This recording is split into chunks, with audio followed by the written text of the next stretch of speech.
un podcast sobre veganismo narrado por personas veganas. Transmitido desde una isla desierta donde todos son bienvenidos a coexistir con los seres que habitan aquí.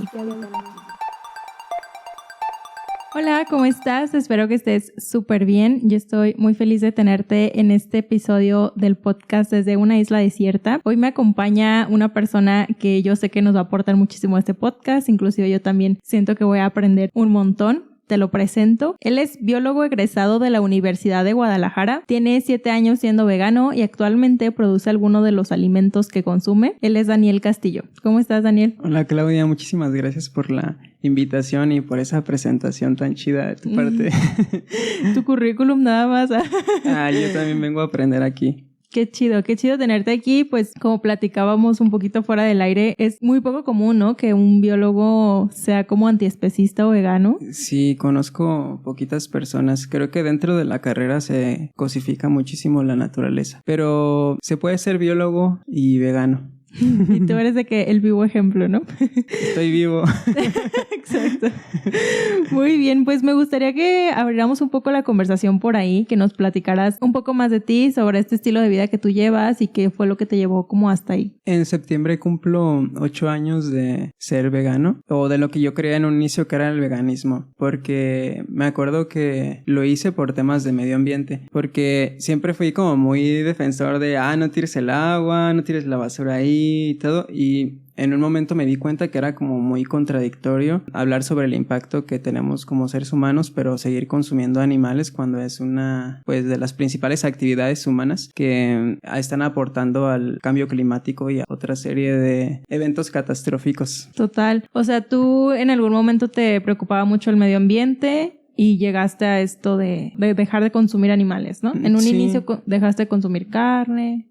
Sí, lo hice de un día para otro. Lo decidí y pues aquí estoy todavía después de casi 8 años. Y la verdad es que no pasó mucho tiempo para que yo hiciera la conexión con los animales no humanos. Me acuerdo exactamente del momento en el que fue. Tenía más o menos 1 año siendo vegano. Y me gustaba mucho ir a la vía recreativa de ahí del centro, ¿no? El centro de Guadalajara. Y en ese tiempo me acuerdo que Igualdad Animal tenía un proyecto que se llamaba iAnimal, donde tenían unos lentes de realidad virtual y ponían videos, pues, de lo que pasaba dentro de los mataderos. Pues fue para mí como... O sea, yo ya estaba consciente de lo que pasaba dentro, pero fue, pues, difícil verlo. Y, pues, en ese momento como que siento que hice la conexión y decidí comenzar a hacer activismo también por los animales. Y me metí ahí de voluntario en Igualdad Animal. Wow. Estuve más o menos 2 años y pues era a veces también difícil porque tenía que ver yo los videos antes de mostrárselos a las personas, porque pues platicábamos de cómo se sentían, ¿no? De qué es lo que estaban viendo y todo. Ya después me acostumbré de cierta forma a hacer ese tipo de activismo, pero eventualmente dejé de hacerlo y me empecé a enfocar en otras cosas. Ahorita Igualdad Animal pues ya no ha hecho activismo en calle como antes, pero pues hay otras organizaciones. ¿Ustedes se ponían de que en la calle con algún stand y mostraban esto de iAnimal o otros videos? Uh-huh. Sí, eran iAnimal normalmente, con los lentes de realidad virtual. Y me acuerdo de un video que era muy difícil de ver porque te ponías los lentes y sentías que tú eras como el puerquito que estaba dentro del matadero y podías ver a tus compañeritos puerquitos y todo, y después como iban pasando iban siendo asesinados. Entonces sí, está muy horrible. Fue un choque muy fuerte, pero la verdad es que pues me siento bien de haber podido hacer la conexión con los animales y haberme dado cuenta pues que el veganismo es por y para los animales. No se trata de una dieta, ni se trata de hacerlo por el medio ambiente, ni nada, que todo eso está bien chido y aporta, pero como que hay que tener en cuenta siempre porque es... Sí, la verdad, yo he escuchado pues ese proyecto que tienen los de Igualdad Animal. Yo jamás me he puesto esas gafas, como tú mencionas. Lo más reciente que lo vi fue en el último Veggie Fest, que fue creo que por ahí de diciembre, y estaban también con ese proyecto. Inclusive vi como una chica acababa de terminar de verlo y estaba de que llorando, y yo sentí horrible pues de verla llorando ahí, y pues está horrible todo lo que viven los animales. Sí, es muy fuerte. Ahorita tienen un proyecto que me gusta mucho que se llama Lotpeg, y la que estaba encargada como de les voluntarios en ese tiempo, Katia, ahora ella es la que está llevando este otro proyecto y se me hace bien chido porque ya no es como solamente como decirle a las personas por qué no tienen que consumir animales, ¿no? ¿Por qué no deberíamos de consumirlos? Sino que ahora ya te doy todas estas herramientas, o sea, literal te doy recetarios y todos los días te saco una receta nueva casi para que sepas de qué forma alimentarte. Sí. Por lo menos para mí me acuerdo que ese primer año fue como un poquito difícil y comía pésimo, pero porque no me informé. Entonces creo que está bien chido como ahora tener esas posibilidades, ¿no? Y tener la información tan a la mano. Y yo creo que también nos pasa a muchas personas que al inicio no sabíamos muy bien de qué alimentarnos y comprábamos a base de Oreos. He conocido también a gente que de vive papas así. Y arroz. Sí. Totalmente. Sí. Oye, mencionas algo muy interesante que es de lo que me gustaría como que nos fuéramos un poco por ahí, que es la relación que existe entre pues la ganadería industrial y el medio ambiente, ¿no? Yo conozco a muchas personas que son ambientalistas, pero por más que les dices de que, oye, la carne y así como que no pueden deconstruir este especismo, pero me gustaría que nos hablaras un poco más de eso, pues. Sí, la ganadería está asociada a un montón de problemas socioambientales. En relación, por ejemplo, al cambio climático, la ganadería es una de las principales actividades que emiten gases de efecto invernadero a la atmósfera, principalmente metano por el proceso de digestión y fermentación de los alimentos, de los rumiantes, que son las vacas, y dióxido de carbono por el proceso de producción de esos alimentos para las vacas. Digamos que el efecto invernadero funciona de esta manera. Hay gases de efecto invernadero de forma natural en la atmósfera y esos gases absorben el calor que emite la superficie de la Tierra y eso permite que la vida se desarrolle como existe en el planeta, ¿no? Si esos gases de efecto invernadero no existieran, pues el planeta sería demasiado frío y pues no habría vida. Prácticamente, o habría otras formas de vida a lo mejor, ¿no? Uh-huh. El problema es que los gases de efecto invernadero que estamos emitiendo a la atmósfera son muchos más y el planeta se está calentando. Esto es lo que se conoce como calentamiento global y que desencadena un montón de procesos catastróficos como el derretimiento de los polos, la elevación del nivel del mar y de todo esto que se habla en relación al cambio climático. También el aumento de temperatura, ¿no? De que cada vez va subiendo 1 grado o medio grado cada año. Sí, y 1 grado, 2 grados a largo plazo pues sí tienen un impacto bastante grande. Pues se habla siempre de eso, del cambio climático y de qué hacer para reducir o evitar que aumente 1 o 2 grados la temperatura del planeta, pero pocas veces se habla de que la ganadería tiene mucha culpa.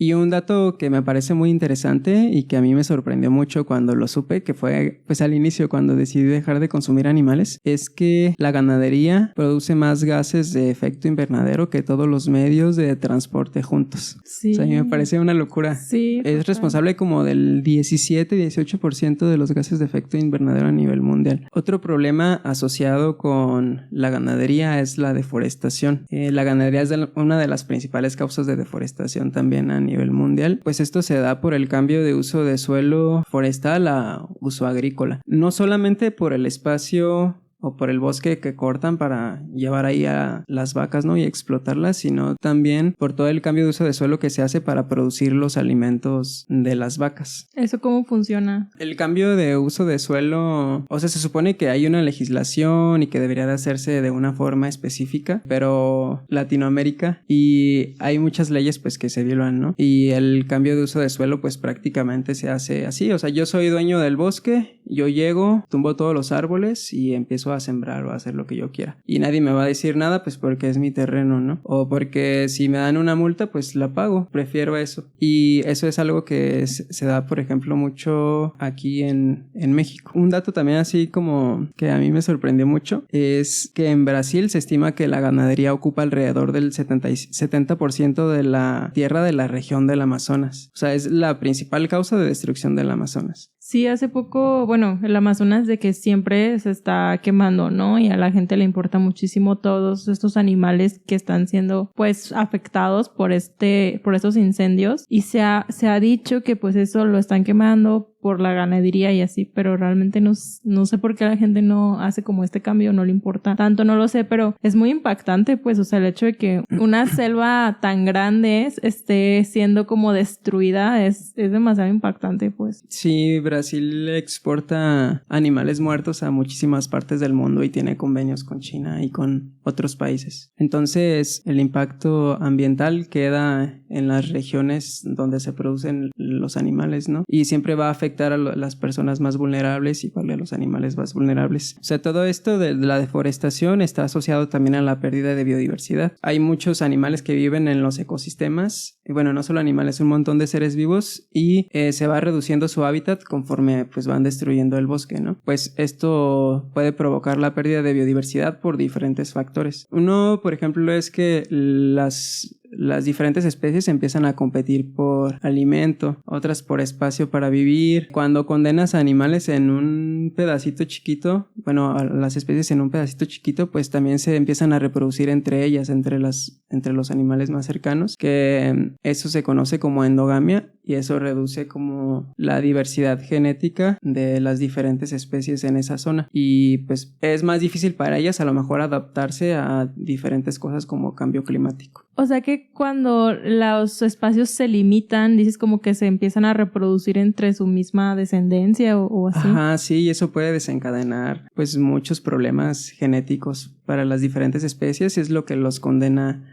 a la extinción. Wow. Yo no sabía que eso pasaba pues en otras especies, pensaba que era como único de los seres humanos. No, normalmente tratan de reproducirse con animales que no formen parte de su núcleo, porque eso enriquece como sus genes, se podría decir, y hace que se puedan adaptar mejor a diferentes situaciones. Y al también invadir sus espacios y reducir este territorio, pues los obliga a hacer ese tipo de cosas, ¿no? Sí, es como si todos los bosques estuvieran conectados y los animales o las diferentes especies pueden viajar entre los bosques. Pero cuando reduces su espacio, pues los condenas a estar en una isla, básicamente. Sí, totalmente. En una isla desierta.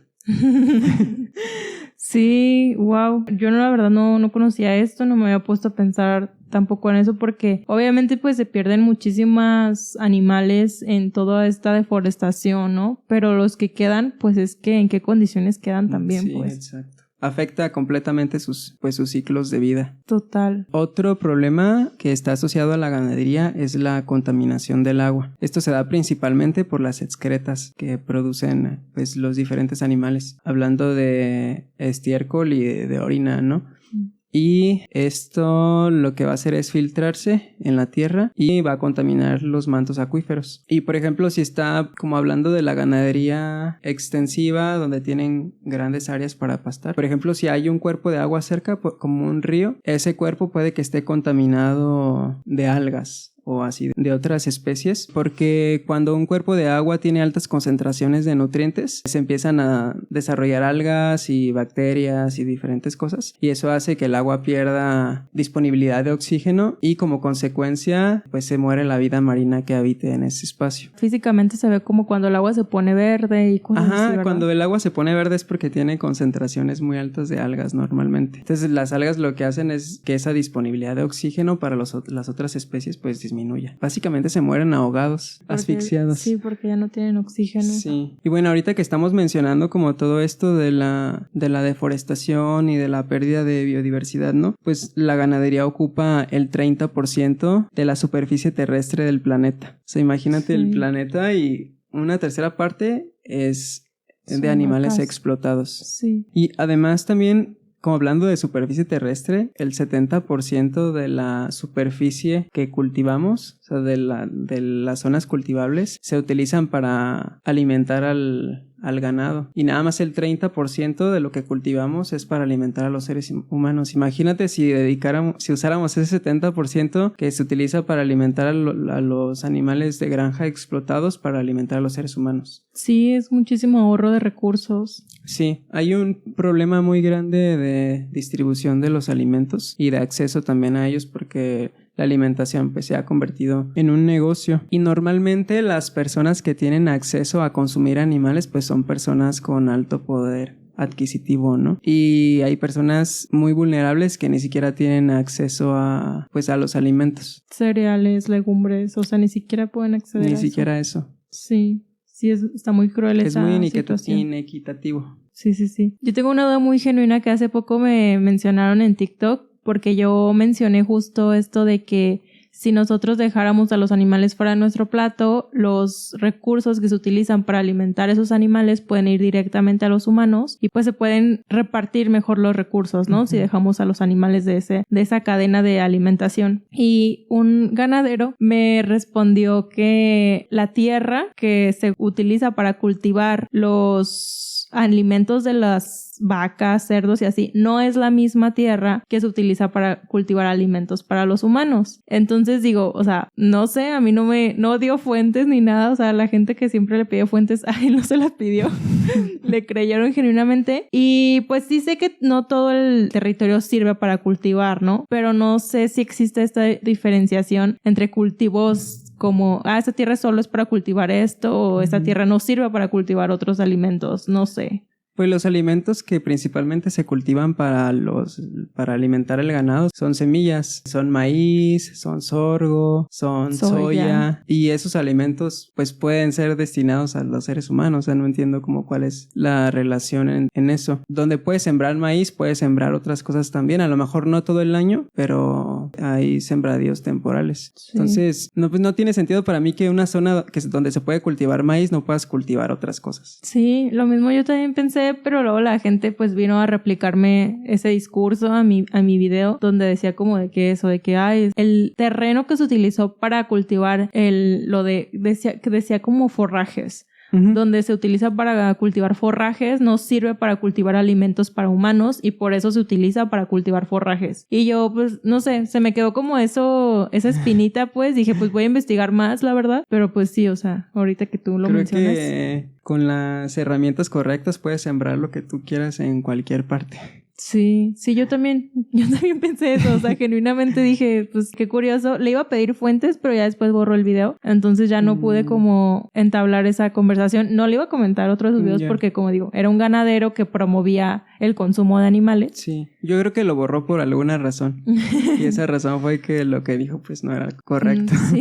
Sí, pero qué bueno que es bueno saber eso pues también para que las personas tengan esa herramienta, porque luego también se dice mucho esto de que las personas justifican no ser veganas porque no tienen capacidad adquisitiva, ¿no?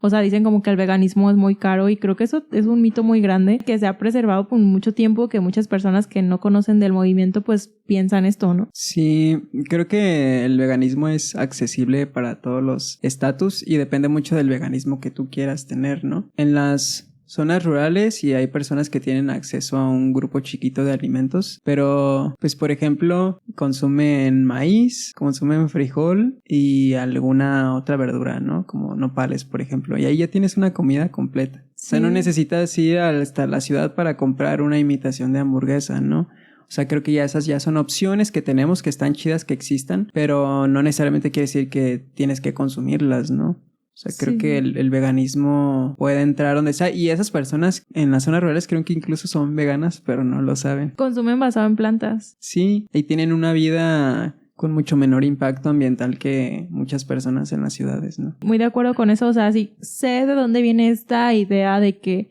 el veganismo es muy caro y es como de estos productos que son sustitutos, ¿no? Pero es que estos productos ni se necesitan en una alimentación basada en plantas, son de que totalmente opcionales. Si tú de vez en cuando, o sea, quieres como el sabor o la textura o lo que sea, pero sí estoy de acuerdo de que muchas personas que no tienen capacidad adquisitiva sin saberlo, o sea, llevan una alimentación basada en plantas aunque nunca antes hayan escuchado ese término, ¿no? Sí, además creo que ahorita que mencionas como esto de si quieres algo que sepa a carne, creo que eventualmente en el camino del veganismo, conforme vas aprendiendo a cocinar, vas conociendo nuevos sabores y a veces te impresionas a lo que sabe la comida, ¿no? Y bueno, si comiéramos animales sin ponerle sal, sin ponerle condimentos, pues no sabrían a nada, ¿no? Exacto. O sea, eso es lo que le da el sabor a las cosas. Las plantas les da el sabor. Sí, eventualmente puedes obtener prácticamente el mismo sabor o ese sabor que te recuerda a cierto platillo, ¿no? Porque también creo que a veces es mucho de ciertos alimentos con los que creciste y quieres recrearlos y así. Claro. Se pueden obtener de otras maneras, pero sí, estoy totalmente de acuerdo que quizás una persona que no tiene acceso, por ejemplo, a la información no se puede posicionar como vegana pero llevar una vida basada en plantas pues igual ya lo hace, ¿no? Sí. Además el consumo de animales pues está directamente relacionado a la conquista, ¿no? O sea, antes de que llegara la conquista, las comunidades en México se alimentaban de otras formas y llegaron los españoles y dijeron, no, pues ahora vamos a tener ganado y vamos a consumir un montón de carne, ¿no? Inclusive yo hace poco leí en un fragmento del libro de Zoética que mencionaba que en todas las partes del mundo, cuando se empezó a desarrollar la agricultura, en cada parte se fueron desarrollando un cereal y una proteína para que fuera como esta cohesión de conformar proteínas completas, ¿no? O sea, acá era de que los frijoles y el maíz. En Asia, por ejemplo, era de que el arroz y la soya, ¿no? El frijol de soya. Uh-huh. Y pues me parece muy interesante cómo desde el inicio de los cultivos empezábamos ya a obtener estos nutrientes completos sin recurrir a los animales, pues. Los animales no son necesarios dentro de nuestro plato. Totalmente. Y hablando también de los alimentos que estamos consumiendo, porque sabemos que en la época actual todo está súper fast, o sea, de que rápido, sí, que se consuma. ¿Qué implicaciones tiene esto en el medio ambiente? Bueno, el sistema actual de agricultura intensiva extractivista no es rentable hablando de términos medioambientales, ¿no? Principalmente por el uso de agroquímicos y fertilizantes químicos que se utilizan para cultivar pues los diferentes alimentos, y esto puede tener implicaciones para la salud y, como dije antes, para el medio ambiente. En cuanto a la salud, los agroquímicos pueden provocar enfermedades que van desde enfermedades respiratorias, enfermedades crónico-degenerativas, en sistema renal, hasta cáncer. Y no quiere decir que solamente están expuestas las personas que trabajan produciendo estos alimentos a estos agroquímicos, sino que todas las personas estamos expuestas cuando consumimos alimentos producidos con agroquímicos. ¿Estos agroquímicos vendrían siendo los fertilizantes? Sí, son herbicidas, fertilizantes químicos, insecticidas. Ok.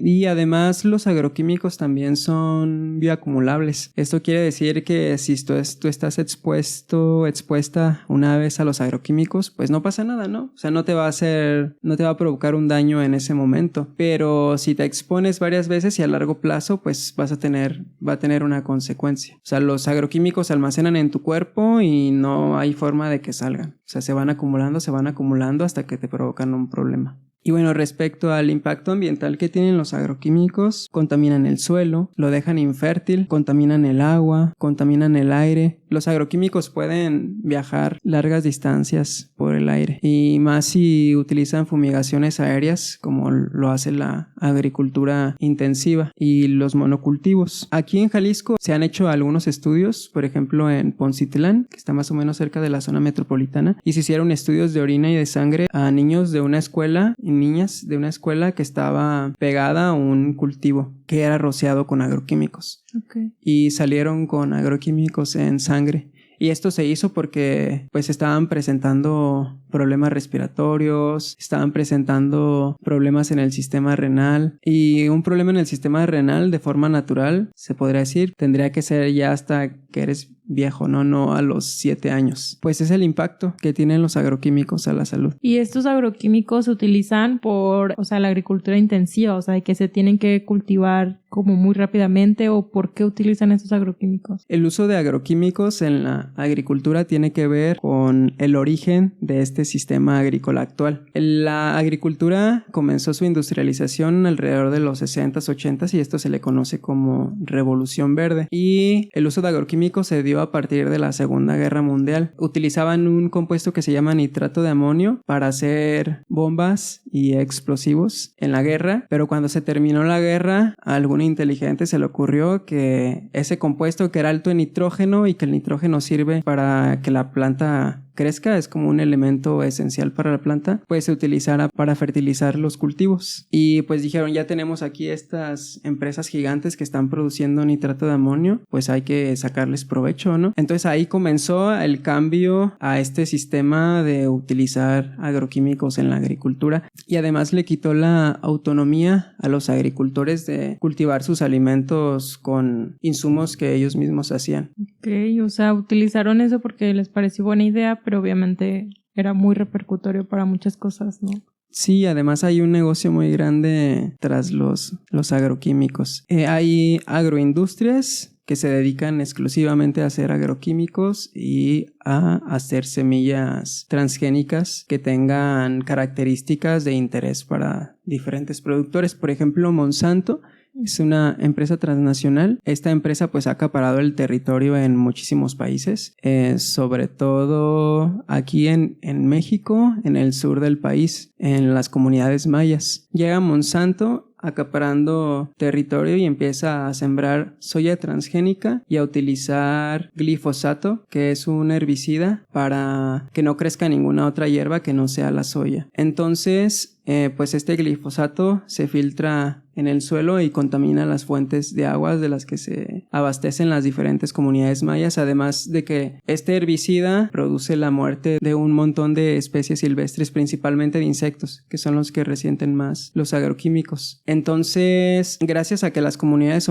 mayas se oponen a Monsanto, se declara que se va a eliminar el uso del glifosato. Eso se fue en el 2019 hasta el 2025. Entonces, eventualmente se supone que el uso de glifosato ha ido disminuyendo. El glifosato está prohibido en varias partes del mundo y se ha comprobado que es cancerígeno. Wow. Entonces imagínate que llegue alguien y empiece a arrojar a un agroquímico cancerígeno que va a enfermar a tu familia, ¿no? Que va a contaminar el agua, que va a matar a las especies del bosque que tú también habitas. Oye, ¿y estos cultivos, dices soya transgénica, o sea, esos son para el ganado o también para los humanos? Normalmente la soya que produce Monsanto va para alimentar a los animales de granja, a los animales explotados. Igualmente el maíz. Por ejemplo, con el maíz pasa que Monsanto tiene una semilla que es resistente al glifosato y él mismo te vende como un paquete tecnológico y dice, a ver, tú agricultor, ¿quieres sembrar maíz? Te vendo mi semilla transgénica, te vendo mi agroquímico y después tú me tienes que vender ese maíz, otra vez el que produzcas, porque yo soy el dueño de la patente. Es como un negocio redondo para la empresa, para la agroindustria, y la autonomía del agricultor queda de lado. Y además, por ejemplo, he escuchado así de algunos casos donde llega alguien que siembra semilla transgénica de Monsanto y a un lado hay un productor que se está resistiendo al no sembrar eso. Él quiere sembrar una semilla nativa que ha pasado a lo largo de toda las generaciones, ¿no? Pero resulta que ese maíz ya se reprodujo con el maíz que sembró esa persona que está en resistencia. Entonces Monsanto dice, no, tu semilla ya tiene material genético de la mía, ahora ese maíz es mío, tienes que vendérmelo a mí. No manches. Sí. Y le quita el maíz. Es el negocio de la agroindustria. Y ese maíz, o sea, destinado también a los animales. A los animales, sí. No, y además Monsanto te va a pagar el maíz al precio que él quiera. Y tú como agricultor pues no tienes de otra, ¿no? Sí. Y de hecho, a partir de la guerra de Rusia y Ucrania, el precio de los agroquímicos empezó a subir muchísimo porque Rusia es uno de los principales productores de estos fertilizantes químicos. Entonces, muchos agricultores optaron por no sembrar el año pasado, por lo menos aquí en la zona metropolitana, pues porque era demasiado caro y ya no era rentable para ellos. Pues sí, está súper interesante. Yo no sabía como esta información, pero sí es bueno informarse de todo esto, pues porque, pues saber, ¿no? O sea, saber también, muchas veces no pensamos de dónde vienen los alimentos que consumen los animales que se comen. Y sí es importante saberlo. Oye, tomando en consideración todos estos impactos que tiene pues la ganadería en el medio ambiente, en el mundo en general y finalmente también pues en muchas especies de animales humanos y no humanos, ¿cómo sería si todos lleváramos de que una vida basada en plantas? Bueno, definitivamente reduciríamos el impacto ambiental que tenemos como especie. Se reducirían los gases de efecto invernadero, favoreceríamos a la conservación de los diferentes ecosistemas que se da por este cambio de uso de suelo y que ya mencionamos. Habría beneficios a la salud enormes. Dejarían de ser explotados millones de animales todos los días, ¿no? Entonces, llevar una alimentación y vida basada en plantas favorecería muchísimo. Sí, tanto se a puede. los humanos como animales no humanos. O sea, la verdad siento que esto, por ejemplo, de la pérdida de biodiversidad, el desplazamiento de especies, es algo de lo que muchas veces no se habla, ¿no? O sea, esto que mencionabas de las empresas que producen alimento para el ganado, ¿qué implicaciones tiene para las sociedades que están a su alrededor simplemente por estar a un lado? Ya salen afectadas. Sí, ahorita mencionaste algo muy importante que tiene que ver con quienes sufren directamente todos estos impactos negativos relacionados con el sistema agrícola actual, ¿no? O sea, a lo mejor y de repente aquí en la ciudad pues no podemos ver directamente quiénes están siendo afectados afuera, ¿no? O sea, como por ejemplo ahorita que mencioné a las comunidades mayas, y siempre van a ser las personas más vulnerables las que sufren todas las consecuencias. Claro. Y si también esta vida basada en plantas la combinamos con un mundo ideal, o sea, como que se basara en el respeto y la preservación, o sea, ¿cómo tú lo verías? Creo que necesitamos un mecanismo que se oponga al modelo económico actual y abogue por un cambio en la producción de alimentos y en la distribución también de ellos. Y la agricultura y la ganadería industrial, pues son industrias que se basan en la explotación de animales y también en la explotación de sus trabajadores, y además en la maximización en la producción y el beneficio económico a expensas del medio ambiente y de la salud de los consumidores. En lugar de una agricultura industrializada, necesitamos una agricultura a pequeña escala, sostenible, ética, en la que se utilicen pues prácticas agrícolas que sean amigables con el planeta y los seres que lo habitamos. Por ejemplo, existe una rama de la agricultura que se llama agroecología, que se basa en el conocimiento de los procesos naturales ecológicos que ocurren en los ecosistemas. Observa el bosque, observa cómo funciona el equilibrio en el bosque y después tú trata de sembrar aprendiendo del bosque. Sin afectar. Sí, así es. Y por ejemplo, pues en este modelo de agricultura no se utilizan agroquímicos. Tú tienes la autonomía de hacer tus propios insumos para cultivar lo que tú quieras. Se pueden hacer diferentes cosas como asociar los cultivos en donde las mismas especies que tú cultives se beneficien entre sí, unas repelan insectos, o sea, traigan insectos de interés y que ahí se logre un equilibrio natural en tu cultivo. Entonces, un cultivo megadiverso va a ser un cultivo muy productivo. Si tienes un monocultivo donde solo hay una especie de planta cultivada, por ejemplo los cultivos de soya o de maíz transgénicos que ya mencionamos, vas a tener problemas muy grandes después de desertificación del suelo, que quiere decir que el suelo pues pierde su fertilidad. Esto porque todas las plantas que tú tienes van a absorber los mismos nutrientes. Por eso necesitan grandes cantidades de agroquímicos y fertilizantes químicos. Y además van a ser más propensos a las diferentes plagas.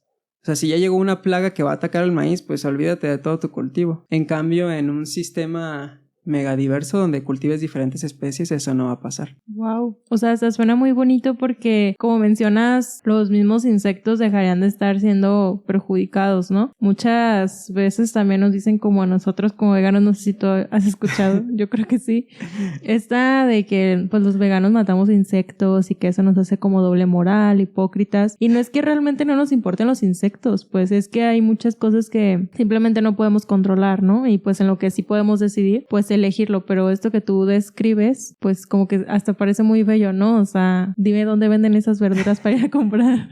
Es muy bello ir a tu cultivo y ver que hay una diversidad enorme de insectos y bichos que lo están habitando. O sea, no es un lugar desierto donde solo tienes una especie de planta, sino que vas ahí y te dan ganas de estar ahí. Y hay diferentes redes de consumo local y consumo agroecológico. Aquí en Guadalajara hay una, no recuerdo ahorita el nombre, pero si quieres te lo puedo pasar, te lo puedo compartir también para que pues las otras personas empiecen a consumir de ahí. Y esta red, pues en esta red están involucradas productoras y productores pues de alrededor de la zona metropolitana y que producen todos sus alimentos de esta forma. Wow. Sí, nos pasas el dato por ahí y yo te lo dejo a ti, persona que nos estás escuchando, en la descripción. Sí, algo que me parece muy importante y siempre tengo en mente todos los días es como preguntarme de dónde viene eso que estoy consumiendo y todo lo que implica, pero sobre todo si lo necesito. Con los alimentos pues los necesitamos todos, ¿no? Y eso ya no es a lo mejor una elección, pero sí podemos elegir de dónde vienen esos alimentos y podemos elegir si apoyamos a los productores y productoras locales o que son a menor escala, o apoyamos a una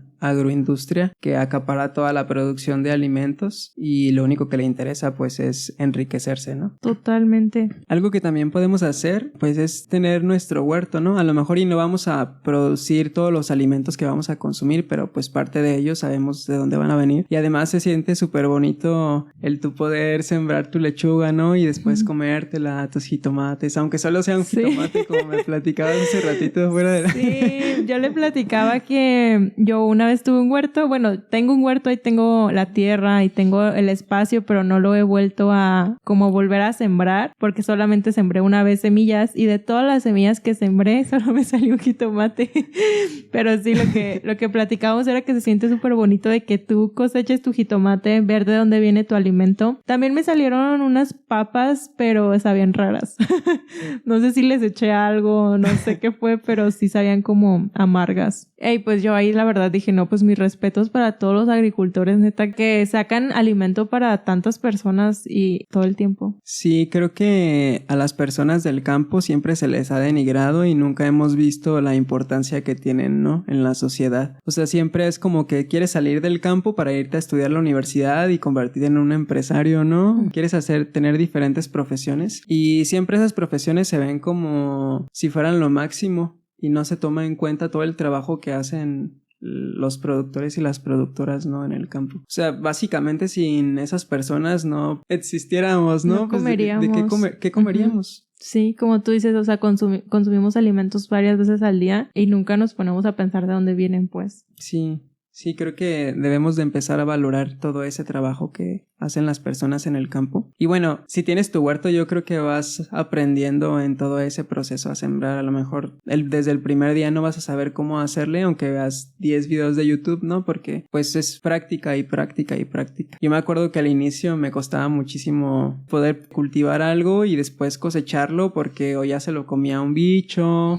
o ya lo había trasplantado mal o así diferentes situaciones, pero se va aprendiendo y lo más importante también siempre es como tejer redes de apoyo. A lo mejor y no puedes tener tu huerto en casa, pero hay un espacio libre en la ciudad que está deshabitado y tú dices, pues quiero hacer un huerto ahí y te vas apropiando de los espacios en la ciudad. Eso también está bien chido. ¿Cómo que puede ser un parque? Sí, en un parque público. Por ejemplo, hay un proyecto que se llama Coamil Federalismo, que literal sobre la avenida Federalismo las personas siembran maíz y siembran girasoles y siembran otras cositas que pueden sembrar se da principalmente como entre las personas que viven ahí alrededor de esa zona. Y es un espacio pues el que se han apropiado, ahí hacen composta, llevan sus residuos orgánicos y ya no se van pues a la basura, ¿no? Que pues también el tema de la basura es muy complicado y tiene mucho impacto en muchas personas y que sobre todo viven a la periferia de la zona metropolitana. Solo en Guadalajara se producen como 5,000 toneladas de basura todos los días. Entonces, sembrar, hacer tu composta también es una forma de dejar de contribuir a producir más desechos. A mí me parece que la naturaleza tiene como un ciclo muy bonito, ¿no? O sea, hace poco se me olvidó una mandarina, se me olvidó que la tenía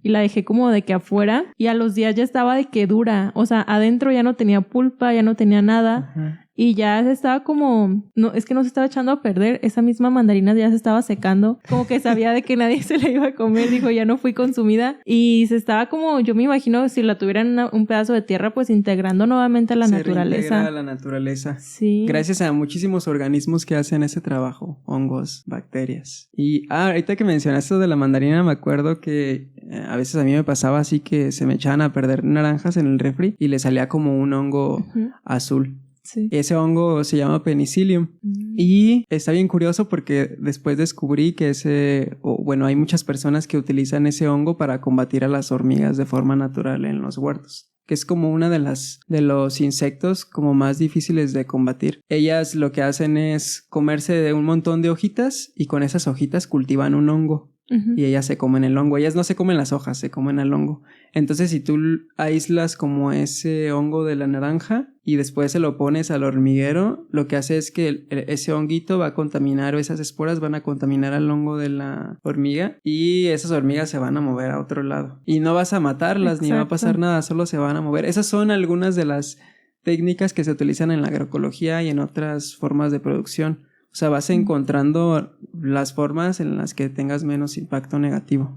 Total, una manera más respetuosa también de coexistir, ¿no? Porque luego también siento que el ser humano es mucho de destruir, invadir, oprimir, violentar, cuando realmente pues somos parte de este mundo en el que vivimos, y pues habitar en respeto con todos los seres pues es fundamental. Sí, habitar en armonía.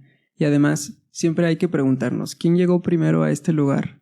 Sí. ¿El bicho o llegué yo? Y es su casa, no podemos llegar y apropiarnos, ¿no? También de su espacio. Tenemos que aprender a coexistir, como dijiste. Sí, porque ahorita que mencionas que es su casa, se me viene a la mente como todos estos árboles que son casa de muchos seres, y que el ser humano por simplemente intereses personales llega y los tumba para construir una casa a él, ¿no? O para construir cualquier otra cosa, pero dices, ¿por qué no piensas también que ahí están viviendo más seres?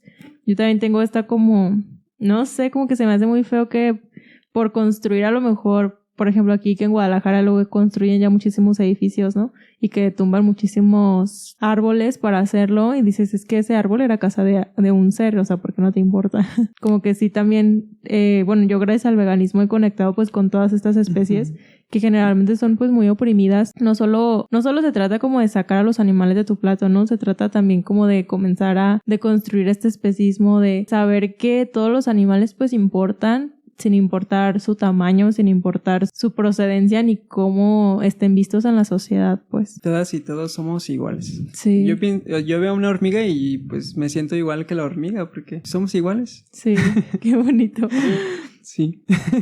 Oye, y si una persona como ya vegana, o sea, que ya tiene como este posicionamiento, quisiera aportar más o le interesó como lo que mencionamos aquí en el podcast, ¿tú qué le recomendarías que podría hacer? Tenemos que compartir nuestra experiencia siendo personas veganas y hablar sobre las razones por las que lo somos. No ocultar nuestro veganismo, que a veces nos provoca como conflicto, más bien queremos evitar conflictos, ¿no? En la familia o en los espacios que habitamos. Pero no, creo que tenemos que hablar siempre y decir, soy vegano, soy vegana y lo soy por tal forma y porque no quiero contribuir a la explotación y sufrimiento de los animales, ¿no? Creo que también podemos hacer activismo en redes sociales, ¿no? Que tú el otro día publicaste un podcast sobre eso. Hacer activismo en calle, hacer activismo en alguna ONG que ya esté trabajando por y para los animales, en Igualdad Animal, en Mercy for Animals, no sé, hay muchísimas organizaciones, ¿no? También apoyar a organizaciones de defensa de los derechos de los animales. Apoyar a los agricultores y productores,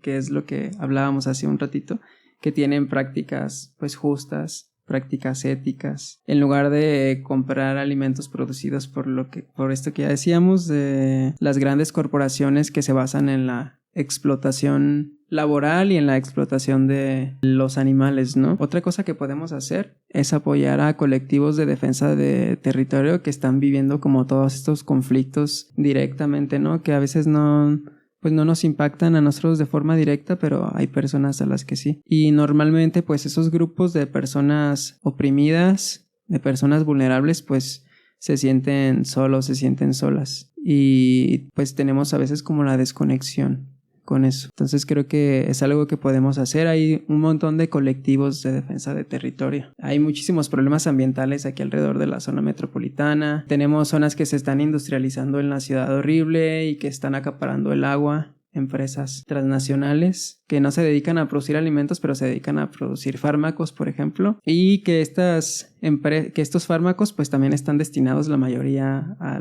la ganadería. Sí. Otros problemas también con el tema de los basureros. No sé, creo que todos esos colectivos pues necesitan un poquito de nuestro apoyo. Creo que la forma en la que podamos apoyar pues siempre es bienvenida. Totalmente de acuerdo, y pues también esto que mencionas como de los fármacos en los animales también es algo de lo que no se habla mucho, ¿no? O sea, es que sí está bien complejo todo esto de mantener una industria que literalmente está explotando a seres animales como tú y como yo. Está muy, muy loco. Oye, y si hay alguna persona que todavía no se ha posicionado como vegana, este es el primer acercamiento que tiene, ¿qué le recomendarías tú que pudiera hacer? Pues yo creo que cada persona tiene su propio proceso y lo vive de forma diferente, y creo que lo importante es estar siempre como conscientes y ya teniendo la información decidir qué vas a hacer con ella, ¿no? Y ver las formas en las que podemos dejar de contribuir al sufrimiento y su explotación. En mi familia, yo fui el primer rebelde que dijo voy a dejar de consumir animales,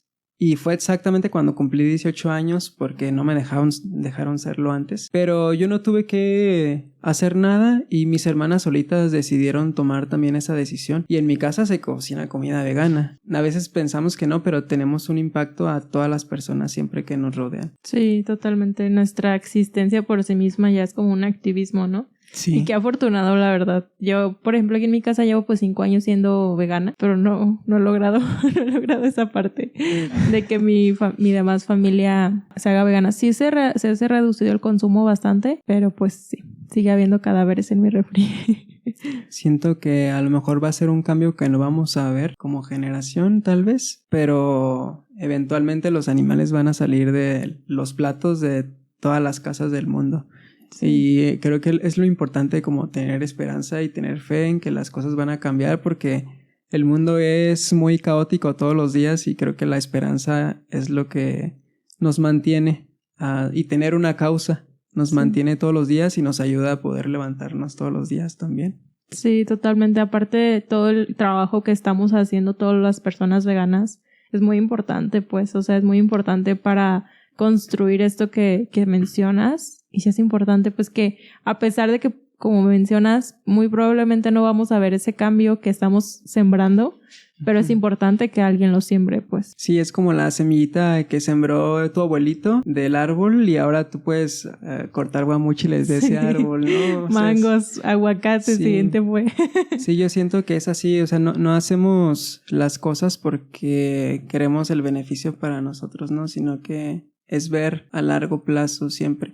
Y yo me acuerdo que desde el inicio que empecé a ser vegano hasta ahora, pues ha cambiado muchísimo todo este tema. Ahora hay información por todos lados y creo que quien no toma la decisión es porque no se ha animado a hacerlo o porque no quiere, ¿no? O, como dije, pues cada quien tiene su proceso, pues, pero hay muchas herramientas que nos pueden ayudar ya a dejar a los animales fuera de nuestro plato. Sí, totalmente. Y además también formar parte de estos espacios que se hacen, ¿no? Que espacios seguros como los eventos que organiza Climate Safe o así, eventos donde puedes hacer activismo, donde puedes conectarte con otras personas veganas. Si quieres hacer un evento tú y las personas no son veganas, pues tú dices, solo puedes llevar comida vegana, ¿no? Y ese es como un paso, pues. Sí. Y ahí se va deconstruyendo como esta idea, este imaginario de que si no consumes animales no puedes vivir, ¿no? Y como dijiste ahorita, somos el vivo ejemplo de que se puede vivir siendo vegano.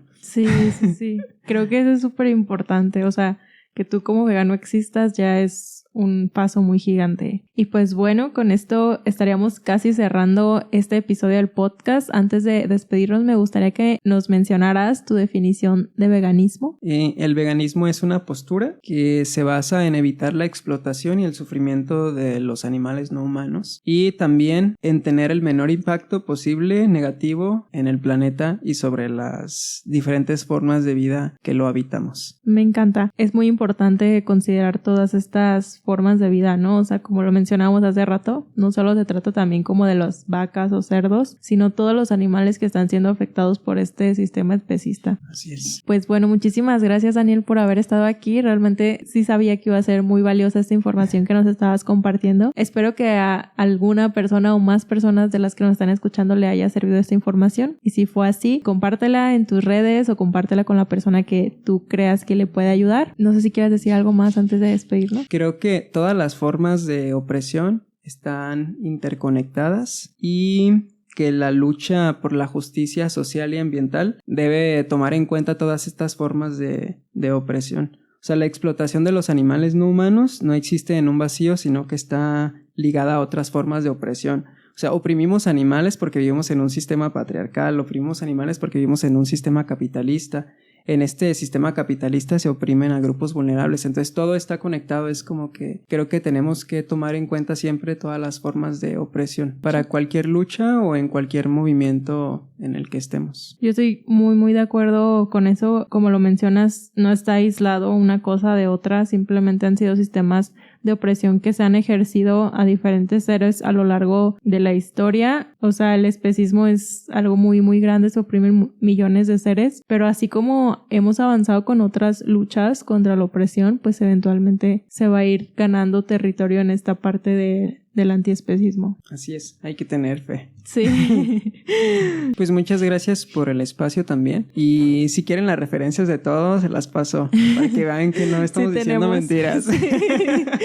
Sí, las fuentes te las dejo en la descripción, no vaya a ser. Pero sí, es muy importante también que sepas tú que esta información no la estamos inventando, ¿no? Así es. Entonces, bueno, nos vemos en los siguientes episodios de este podcast desde una isla desierta, donde cada vez somos más y más personas y claro que sí cabemos todos. Hasta luego. Nos vemos.